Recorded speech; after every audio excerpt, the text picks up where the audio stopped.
The walls are littered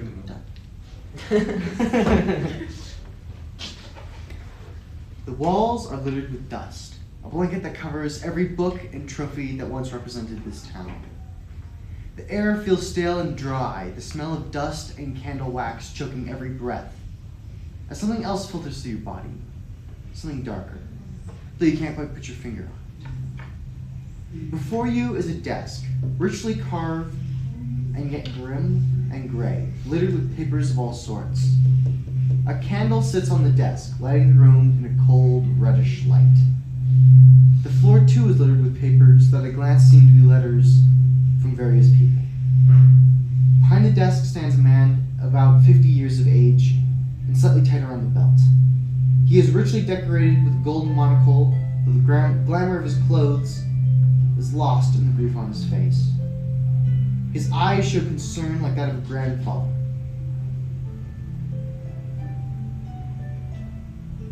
He speaks. Prosperity of this town is at risk, gentlemen. Yesterday, I had to close the mines. He looks down at his desk, troubled. Something has been killing our miners.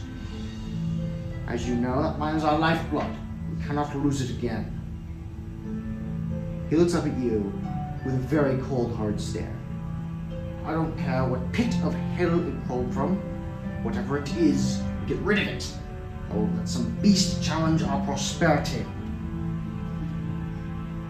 You guys are free to respond. We will take care of it. We will kill whatever monster lurks in this hell pit you speak of. How much are we getting paid? We do charge. Yes. Your payment. He puts this fat pouch of coins on the table. He says, Go ahead and take it. How much is it? It is enough. Enough of what? Silver. Gold. Gold. Rubies. There's not a single piece of platinum in here. Yeah, it's gold. It should cover your expenses. Just like you asked. Good. And I'll give you more if you can bring me back the bastard's head.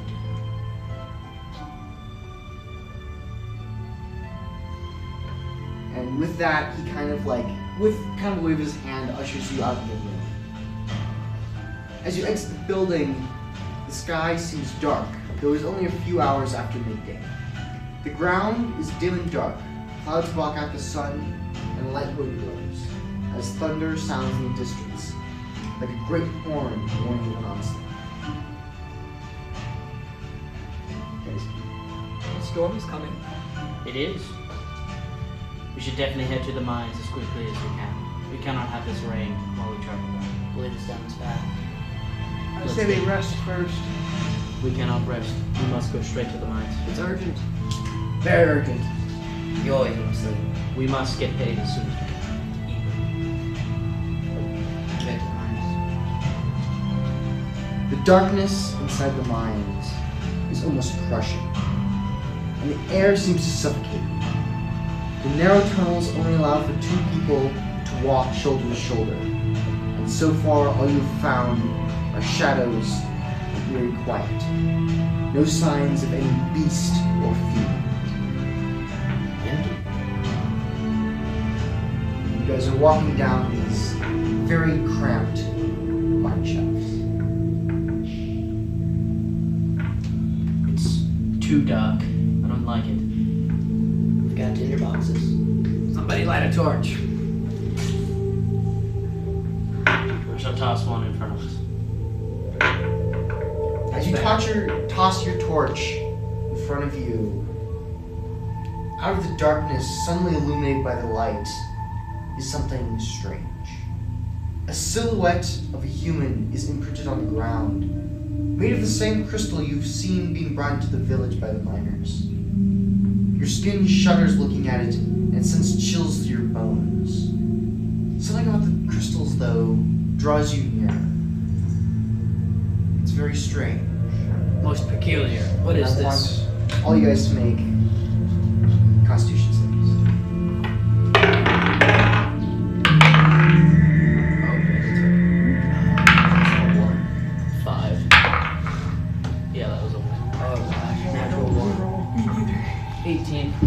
13. 18. Who got below a 13? Sad. The two of you walk unconsciously towards the crystal. The urge to peer into it is overpowering, dominating every thought and whim in your body. The rest of you guys see the other two approach this crystal silhouette, and you see around you in this space are even more of these crystals, some taller than even a man, all glimmering in the torchlight. One of them, the largest crystal in the cave, begins to darken, and tiny points of light begin to flicker within it, fascinating what happens. And those of you who did not fail the last one, make a Constitution save.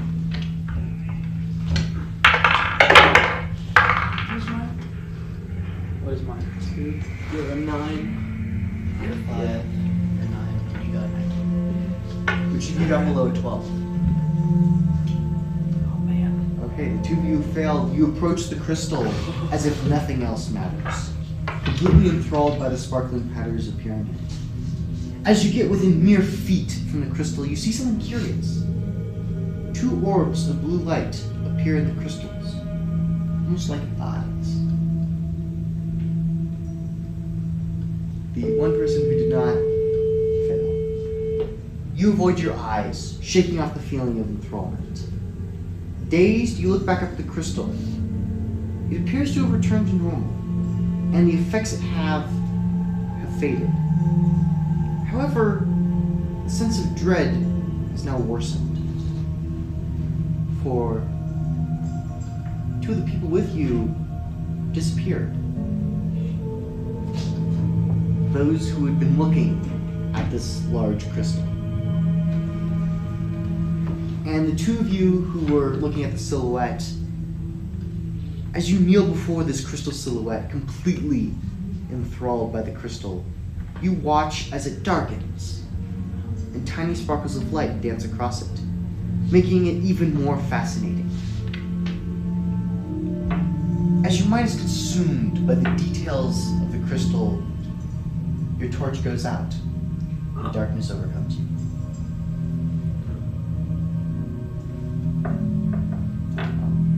Something's. Whoever is left, Just you.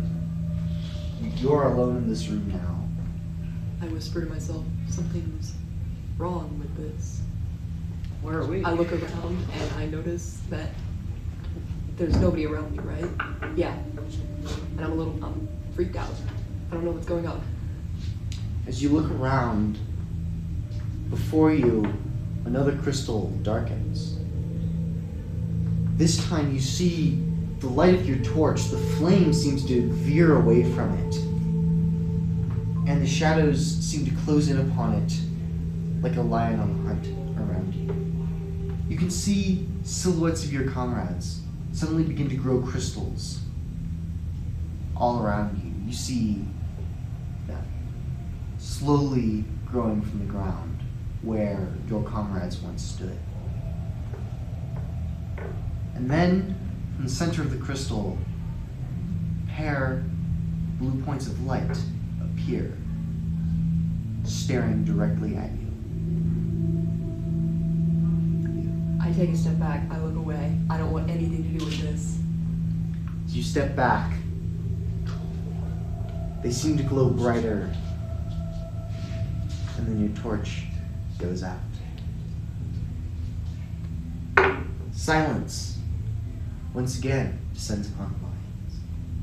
The crystals return to their former colors, and 5 new growths occupy the room, eerily similar to the silhouettes of people.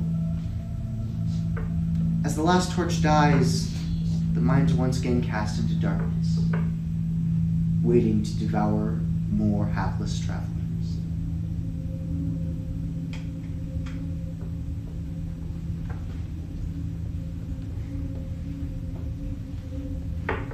And that was our hook.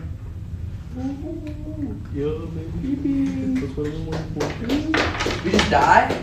Yeah, that's Come on, that's- dude. That's crazy. Oh yeah.